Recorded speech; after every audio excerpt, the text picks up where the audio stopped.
할렐루야. 오늘 성경 말씀 에스라 7장 보겠습니다. 오늘 성경 말씀 에스라 7장 보겠습니다. 이 일 후에 바사왕 아닥사스다가 왕위에 있을 때에 에스라라 하는 자가 있으니라. 그는 스라야의 아들이요 아샤랴의 손자요 hil기야의 증손이요 살룸의 현손이요 사독의 5대 손이요 아히두의 6대 손이요 아마랴의 7대 손이요 아샤랴의 8대 손이요 무라이엇의 9대 손이요 스라이아의 10대 손이요 우시엘의 11대 손이요 붓기의 12대 손이요 아비수아의 13대 손이요 비느하스의 14대 손이요 엘르아살의 15대 손이요 대제사장 아론의 16대 손이라.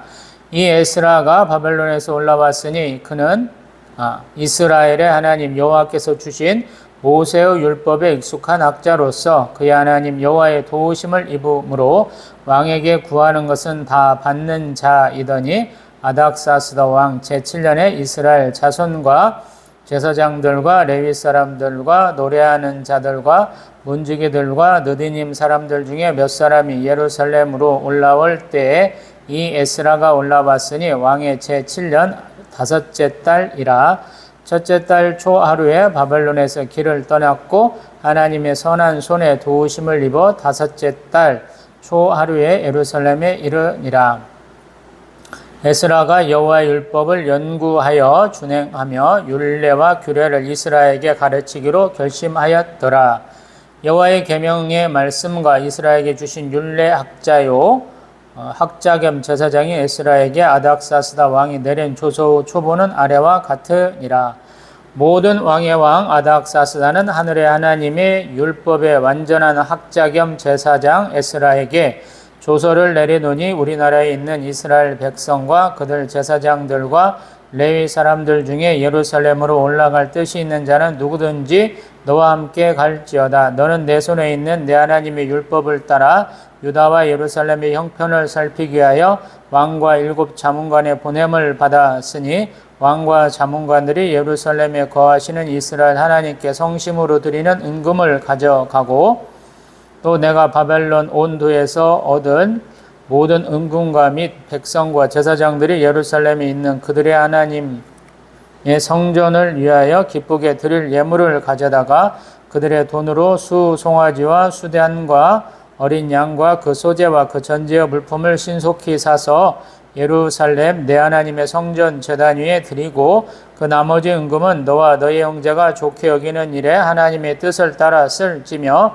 내 하나님의 성전에서 섬기는 일을 위하여 내게 준 그릇은 예루살렘 하나님 앞에 드리고 그 위에도 내 하나님의 성전에 쓰일 것이 있어서 내가 드리고자 하거든 무엇이든지 궁중 창고에서 내다가 드릴지니라.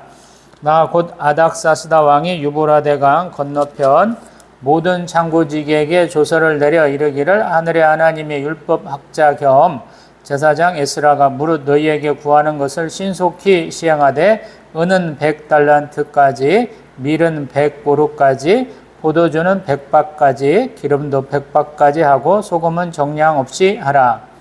무릇 하늘의 하나님의 전을 위하여 하늘의 하나님이 명령하신 것은 삼가 행하라. 어찌하여 진노가 왕과 왕자의 나라에 임하게 하랴.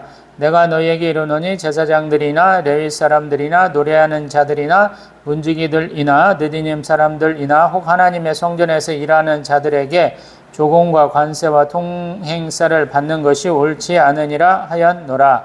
에스라에 너는 내 손에 있는 내 하나님의 지혜를 따라 내 하나님의 율법을 아는 자를 법관과 재판관을 삼아 강 건너편 모든 백성을 재판하게 하고 그중 알지 못하는 자는 너희가 가르치라. 무릇 내 하나님의 명령과 왕의 명령을 준행하지 아니하는 자는 속히 그 죄를 정하여 혹 죽이거나 귀양 보내거나 가산을 몰수하거나 옥에 가둘지니라 하였더라. 우리 조상들의 하나님 여호와를 송축할지로다. 그가 왕의 마음에 예루살렘 여호와의 성전을 아름답게 할 뜻을 두시고 또 나로 왕과 그의 보좌관들 앞과 왕의 권세에 있는 모든 방백의 앞에서 은혜를 얻게 하셨도다. 내 하나님 여호와의 손이 내 위에 있으므로 내가 힘을 얻어 이스라엘 중에 우두머리들을 모아 나와 함께 올라오게 하였노라. 아멘. 할렐루야. 에스라, 느헤미야, 에스더서는 항상 1, 2, 3차 포로 귀환 대해서 조금씩 알아야 돼서 다시 한번 얘기하게 됩니다. 1차, 2차, 3차 포로는 다 느부갓네살 왕 동안에 이루어졌어요. 총 20년간에 이루어져서 1차 포로 때는 우리 다니엘과 세 친구들이 잡혀갔고요.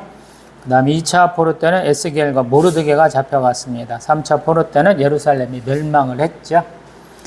그리고 1차 포로로부터 약 70년 지나서 1차 포로 교환이 고레스 원년에 이루어졌어요. 그때 수룹바벨, 세스바살이라는 분이 이끌고 왔고요. 그 다음에 2년쯤 후에 성전 건축이 시작됐는데 약 한 14년 정도 이렇게 단축이 되었다가 그 다음부터 성전이 약 4, 5년 사이에 이루어졌어요. 그래서 BC 516년 정도에 성전이 건축이 됐고 그 일이 있고 난 다음에 약 한 30몇 년, 40년 가까이 있다가 에스더가 왕비가 됐어요. 그리고 에스더가 왕비가 된 지 4년째 정도 지나서 불임절 사건이 일어났습니다. 그리고 그러한 불임절 때가 아하수에르 왕이고 그 아하수에르 왕 때 와스디 왕비의 아들내미가 지금 우리가 보고 있는 아닥사스다 왕이에요. 그래서 왕비는 패했는데 아들은 왕이 계승을 하게 해줬어요. 그래서 그 왕이 지금 에스라 학사에게 명령을 해서 2차 포로와 같이 그에게 성전의 율법을 바르게 세우는 장면을 오늘 보고 있는 겁니다. 조금 자세하게 보면은 7장은 먼저 에스라는 사람이 어떠한 계보를 통해서 어떠한 족보를 통해서 이렇게 조상들의 그 업을 이었는지를 얘기를 해요. 쭉 보다 보면 이 사람은 제사장인 것을 알 수가 있죠. 그래서 우리 5절에 보면 대사장 아론의 16대 손이다 그래요. 제사장이에요. 근데 또 6절에 보면 여호와의 율법에 익숙한 학자다 그래서 우리가 흔히 에스라를 학사라 그렇게 부르잖아요. 그러고 이제 이 사람이 왕의 조서를 따라서 가게 되는데 7절 이하로 보면 약 한 4개월에 걸쳐서 예루살렘으로 돌아오게 됩니다. 그리고 돌아와서 하는 일이 10절에 보면 여호와의 율법을 연구하여 준행하며 율례와 규례를 이스라엘에게 가르친다 이렇게 돼 있거든요. 그러다 보니까 제대로 좀 이렇게 활성화가 돼요. 우리 다윗 왕이나 우리 솔로몬 왕 때를 보면 성전 건축 참 잘했어요. 왕궁도 잘 지었어요. 그 다음에 성전에서 제사가 잘 이루어지도록 제도를 보완했어요. 그리고 국방력을 튼튼히 하고 외교를 잘했어요. 그래서 백성들을 굉장히 풍성하게 지냈어요. 이렇게 얘기하잖아요. 다윗 왕도 비슷하고 솔로몬 왕도 비슷하죠. 솔로몬 왕은 거기다가 조금 더 확장된 모습을 좀 보이는 것이고요. 똑같아요. 우리 스룹바벨 총독 다음에 에스라, 느헤미야가 오는 과정도 비슷해집니다. 먼저 백성들이 돌아오게 하고 그 백성들을 다스리시는 하나님의 임재의 상징인 이 성전을 제대로 건축하게 하시고 그 다음에 성전만이 아니고 성전에서 하나님께 해지는 모든 제사, 율법의 핵심이죠. 그것들을 잘 이해시키고 가르치게 해서 잘 하는 것이고 그럼에도 불구하고 성벽이 제대로 안 돼 있으니까 그 성벽을 중건한 것이 우리 이제 느헤미야 총독이고 느헤미야 때 보면 이 에스라 학사가 와가지고 학자가 와가지고 이렇게 열심을 다해서 율법을 가르쳤는데 율법대로 행하지 않는다라고 책망하면서 그걸 다년간에 걸쳐서 이렇게 가르치는 과정이에요. 이 에스라 학사가 온 다음에 약 10몇 년 후에 느헤미야 총독이 옵니다. 그리고 느헤미야 총독이 오고 나서 그 다음 해 정도에 성벽 재건이 불과 한 2달도 안 돼 50 며칠 만에 딱 이루어지게 되는 것이죠.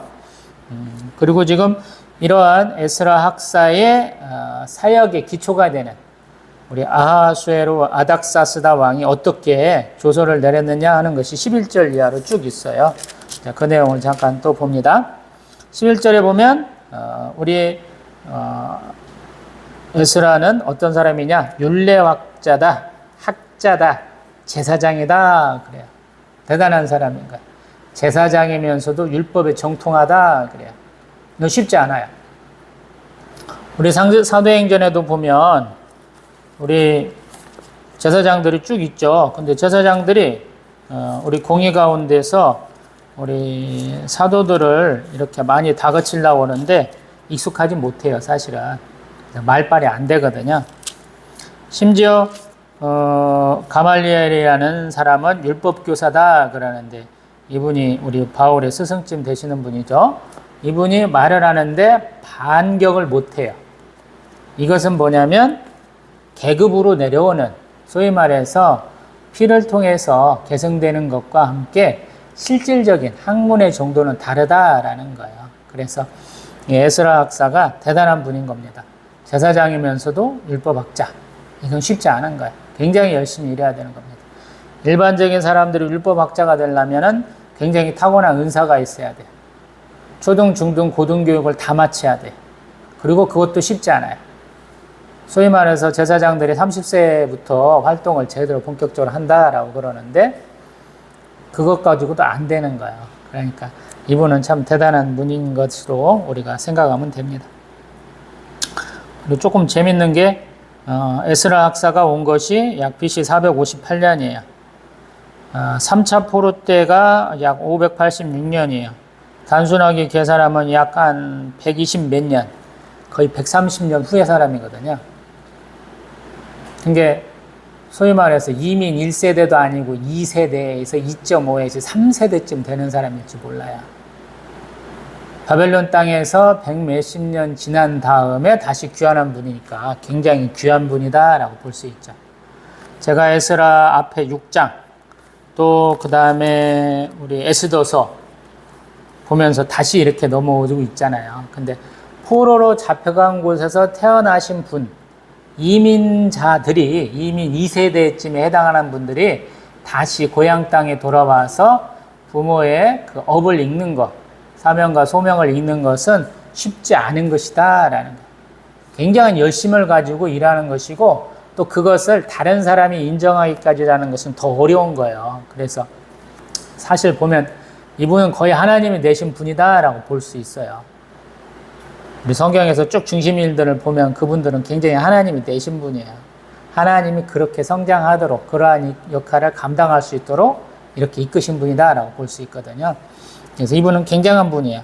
그냥 그 말하는 것 자체가 굉장한 분이다 라고 볼 수 있어요. 그의 조서의 초본에 보면 12절에 보면 모든 왕의 왕 이렇게 얘기를 해요. 이거 아하수아로 왕 나오는 에스더에서 나왔지만은 우리 저기 애굽에서부터 인도까지 뭐 120 몇 지방 정도 다스리는 어마어마한 땅덩어리거든요. 대제국이에요. 대제국이니까 왕의 왕이라고 볼 수 있는 거죠. 우리가 흔히 황제라고 부르는 신분의 아닥사스다가 이렇게 조서를 내린다 하는 것을 얘기하는데 하늘의 하나님의 율법 그래요. 하늘의 하나님의 율법. 우리 다르죠. 우리 에스라서하고 우리 에스더서하고 이렇게 달라요. 하나님을 직접적으로 언급해요. 이게 좀 다른 거예요.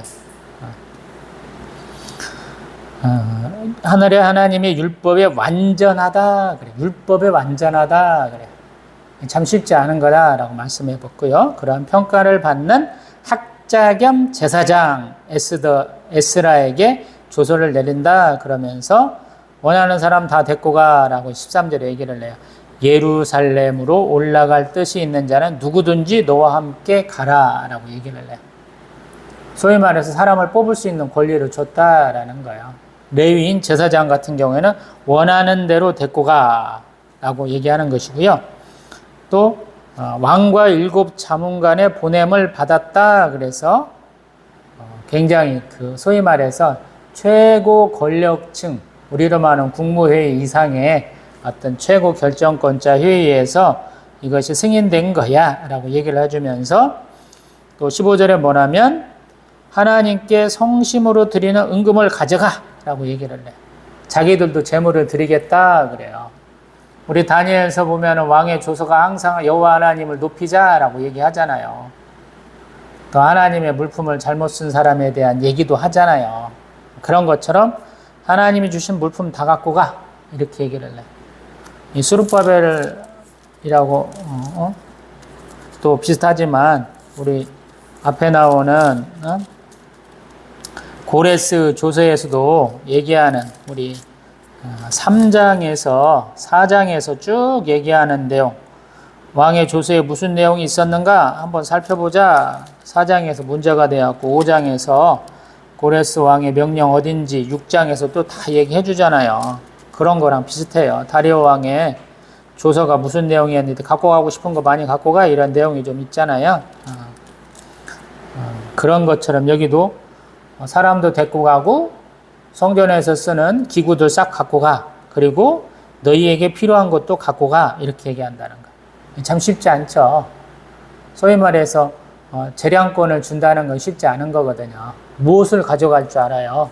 근데 굉장히 신뢰하는 사람이고 필요한 것은 내가 다 전폭적으로 지원할게, 이렇게 얘기하는 것이고, 그러다 보니까 20절에는 궁중 창고에서 아무거나 가져가, 이렇게 얘기를 해요. 이게 굉장한 겁니다.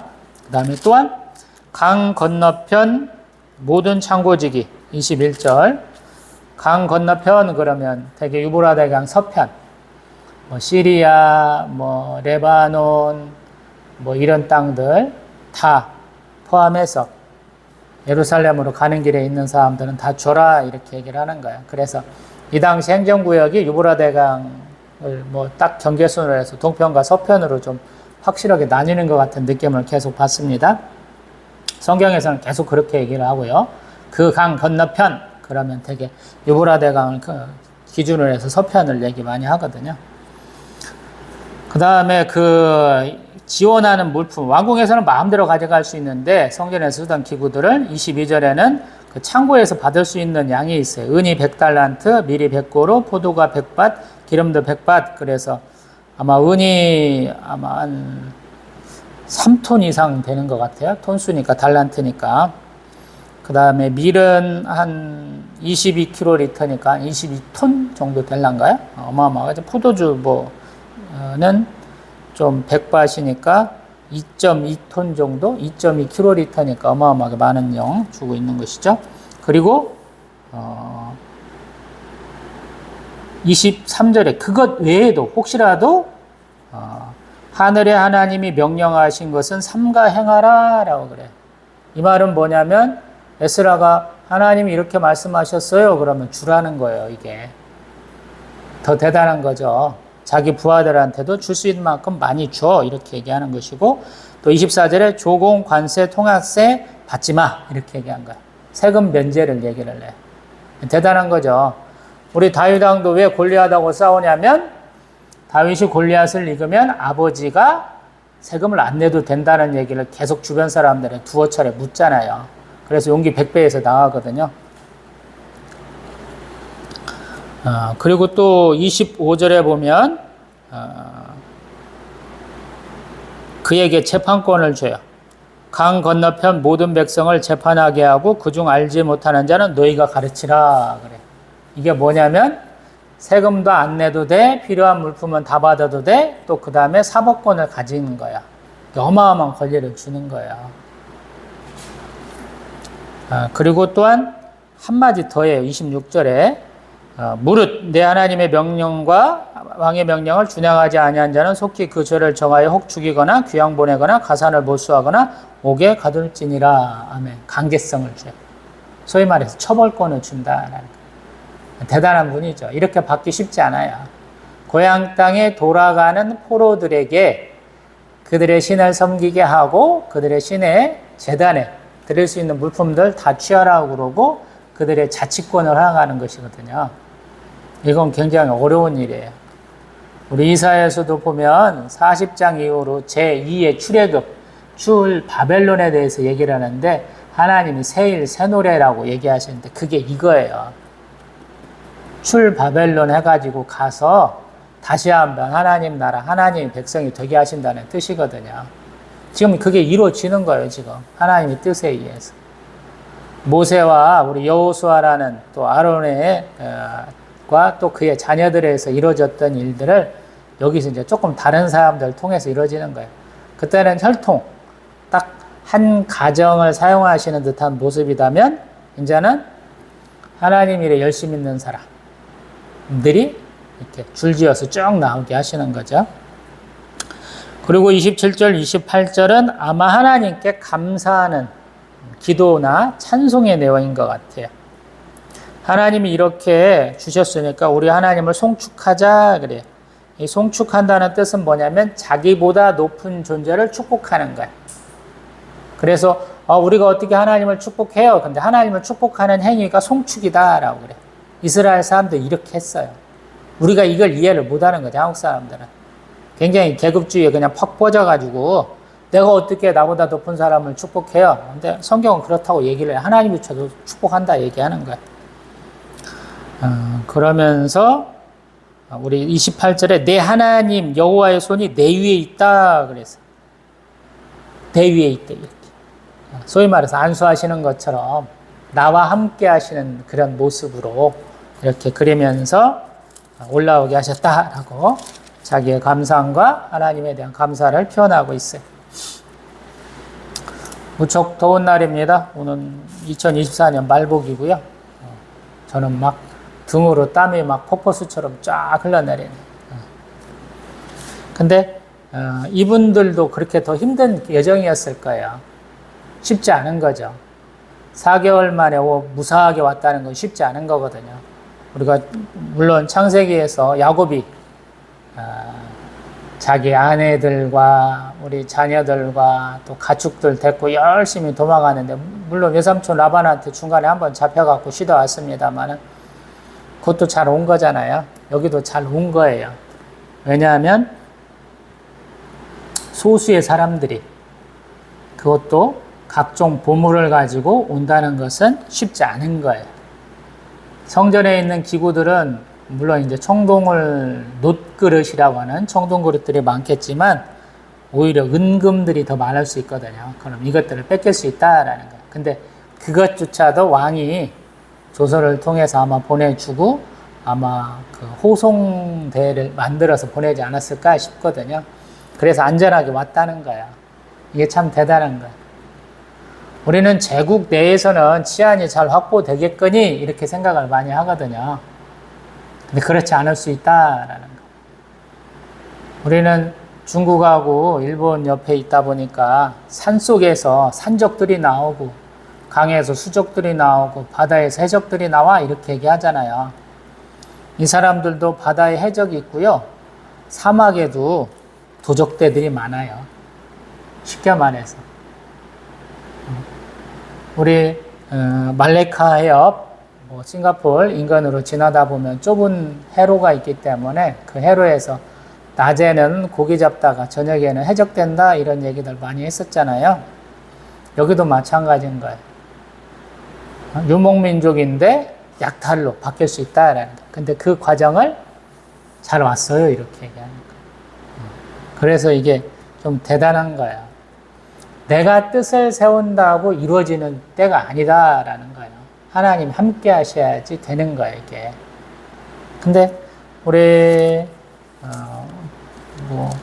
스룹바벨 총독이나 에스라 학자나 또 이렇게 쭉 보다 보면 느헤미야나 보다 보면은 도적한테 있는 거 탈탈 다 털렸어요 이런 얘기 없잖아요. 하나님이 하셔서 그래 이게. 자기 고향 땅에 가서 하나님이 축복하신 그 땅 가운데 살겠습니다 라고 결단한 자에게 하나님이 돌보셔서 이런 일이 있는 것이거든요. 그리고 하나님은 항상 원상복귀, 원상회복을 이렇게 이루어주신 하나님이시거든요. 그것은 성전에서 이렇게 건축을 해놓고 솔로몬 왕이 하나님 앞에 기도하는 내용 가운데 있잖아요. 우리가 잘못했어요 라고 회개하고 성전을 향해서 기도하면 하나님이 포로에서 귀환하게 해주세요 하는 기도에 하나님 응답하셨잖아요. 그래서 잘 돌아오는 거야 이렇게. 포로 귀환도 한 번에 못 오고 세 번에 걸쳐서. 우리 BC 538년에 1차 포로인데 3차 포로는 445년이에요. 적지 않은 시간이에요. 우리 총 우리가 지금 한 90몇 년 걸쳐가지고 이렇게 포로 귀환하는 것이거든요. 20년간 포로로 잡혀갔는데 그 마지막 포로 때로부터 약 한 50년 정도 이 포로 생활하고 그 다음에 다시 한 90년 정도에 걸쳐서 이렇게 포로 교환이 이루어지는 거거든요. 그래서 약 605년에 1차 포로로 돼갔는데 445년에 3차 포로 귀환을 해요. 그러니까 이것은 약 160년에 걸친 장구한 역사거든요. 쉽지 않잖아요. 20년 동안에 쫙 잡혀갔던 사람들이 결국에는 마지막 160년 지나니까 올 사람들은 다 왔어, 이런 표현하는 거거든요. 이런 일이 없잖아요. 이 놀라운 일이거든요. 우리 구약에서, 우리 시편에서 이렇게 보다 보면 하나님이 이렇게 놀라운 일 한 거 봤는지 아냐? 노예 살던 백성이 이렇게 출애굽해서 하나님이 축복하신 그 가나안 땅, 아브라함에게 약속하신 땅에 와서 국가 이루는 거 봤어? 이렇게 놀라운 일이라고 얘기하잖아요. 근데 이 포로로 잡혀갔던 사람들이 다시 돌아와서 자기 땅 다시 차지하는 거 봤어? 이것이 또 놀라운 것이다 라는 거야. 그래서 우리가 모세오경이 굉장히 중요하다, 구약 학자들이 얘기하잖아요. 이스라엘 사람들이 이야기하잖아요. 사두개파들이 특별하게 더 강조하잖아요. 왜냐하면 그거에 맞먹는 일이 또 이렇게 에스라, 느헤미야, 또 우리 다니엘서 역대를 보니까 또 잘 이루어지고 있다라는 것이거든요. 우리가 처음과 끝만 알으면 방향을 잘 잡을 수 있잖아요. 신앙생활도 마찬가지거든요. 하나님이 나를 택하셨어. 그래서 나를 영원으로, 구원으로 인도하실 거야. 이게 우리의 여정의 처음과 끝이거든요. 그래서 그 길을 잘 잡으면 돼. 출발선은 어디고 끝점은 어딘지 보면 중간에 마음이 헤매더라도 찾을 수 있거든요. 그래서 하나님이 이걸 반복적으로 보여주시는 거야. 중간에 과정은 엄청나게 헤매죠. 저리 갔다 위로 갔다 위로 올라갔다 밑으로 박았다가 막 좌로 흔들었다가 위로 흔들었다가 다시 돌아갔다가 주저앉았다가 일어섰다가 옆으로 떼굴떼굴 굴렀다가 이렇게 막 오거든요. 근데 결국에는 온다라는 거예요. 왜? 열심히 있는 사람에게는 그 길이 주어져 있다라는 거예요. 우리 신약에서는 흰 옷 입은 사람들, 하나님의 인침을 받은 자들이 딱 가는 종착점이 있다라고 얘기하는 것이랑 똑같거든요. 여기도. 그 얘기를 열심히 하는 거예요. 제가 보기엔. 에스라 학사라는 이 놀라운 사람이 있었던 것도 그런 이유다라는 거예요. 성전을 잘 지어놨어요. 근데 성전에 제사를 드리려고 보니까 잘 모르는 거예요. 왜 잘 모릅니까? 우리 요시야 왕 때 무슨 일이 있었는가 좀 기억해보면 우리가 알 수 있어요.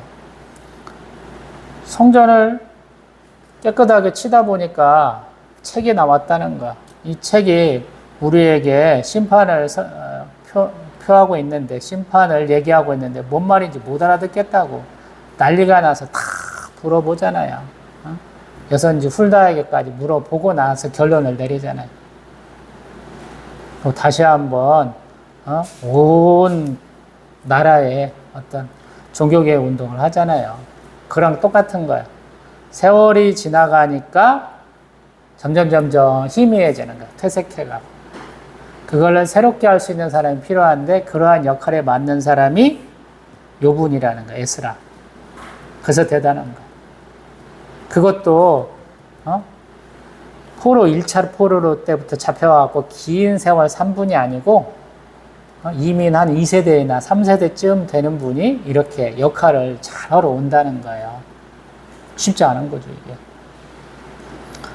우리 12사도들, 또 마띠아 사도, 7 집사님 외에도 우리 바나바와 바울 사도를 하나님 쓰시는 걸 보게 되잖아요.